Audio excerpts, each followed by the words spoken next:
Hello friends, welcome back to Candles and Curve academy.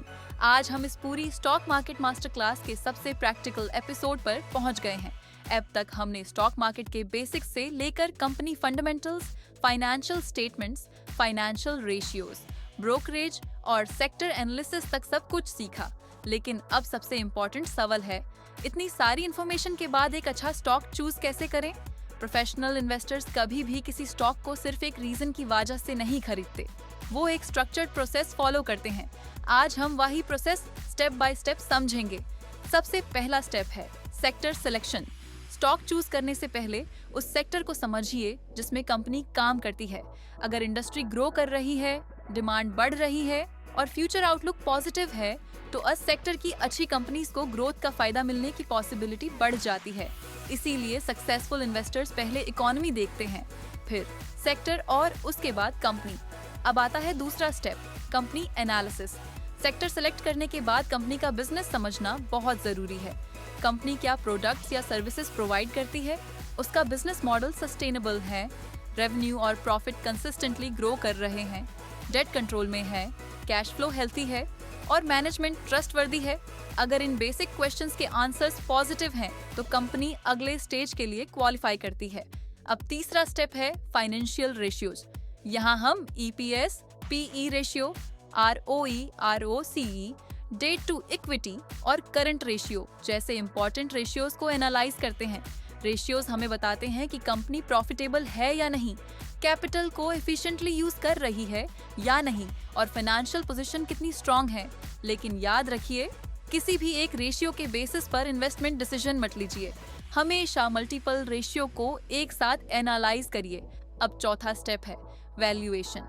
कई बार company बहुत अच्छी होती है लेकिन उसका शेयर ऑलरेडी बहुत महंगा होता है और कई बार कंपनी रीजनेबल वैल्यूएशन पर अवेलेबल होती है। इसलिए सिर्फ कंपनी की क्वालिटी ही नहीं, उसकी वैल्यूएशन भी इम्पोर्टेंट होती है। एक अच्छा इन्वेस्टर क्वालिटी और वैल्यूएशन दोनों का बैलेंस देखकर डिसीजन लेता है। अब आता है पांचवा स्टेप, रिस्क असेसमेंट। हर इन्वेस्टमेंट के साथ रिस्क होता है, business risk, financial risk, sector risk और मार्केट रिस्क।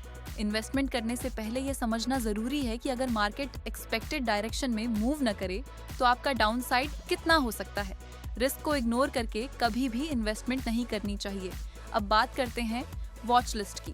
प्रोफेशनल इन्वेस्टर्स रोज नए स्टॉक्स नहीं खरीदते, वो पहले क्वालिटी कंपनीज की एक वॉच लिस्ट बनाते हैं, फिर अन कंपनीज के quarterly results, annual reports, financial ratios और सेक्टर परफॉर्मेंस को रेगुलर बेसिस पर ट्रैक करते हैं।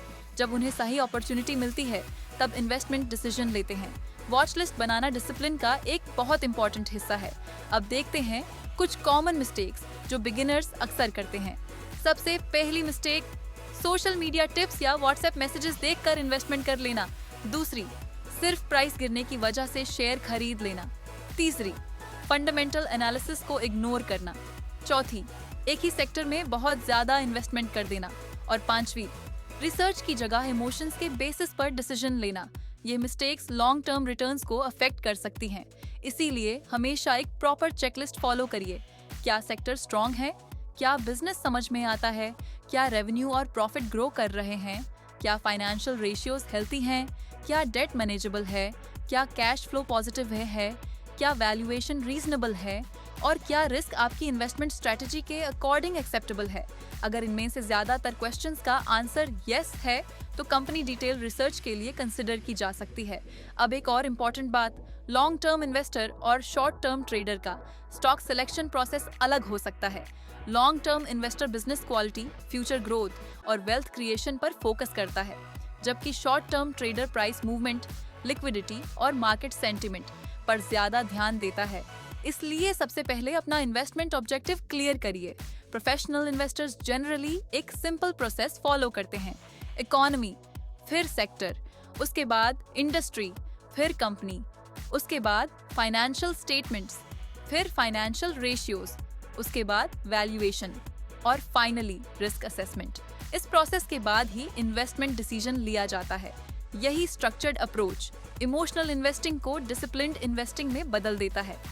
आज के एपिसोड का सबसे इम्पोर्टेंट टेकअवे ये है कि सक्सेसफुल इन्वेस्टिंग किसी एक फॉर्मूला का रिजल्ट नहीं है, ये एक प्रोसेस है जितना डिसिप्लिन्ड आपका स्टॉक सिलेक्शन फ्रेमवर्क होगा, उतने ही बेटर इन्वेस्टमेंट डिसीजंस लेने की पॉसिबिलिटी बढ़ेगी।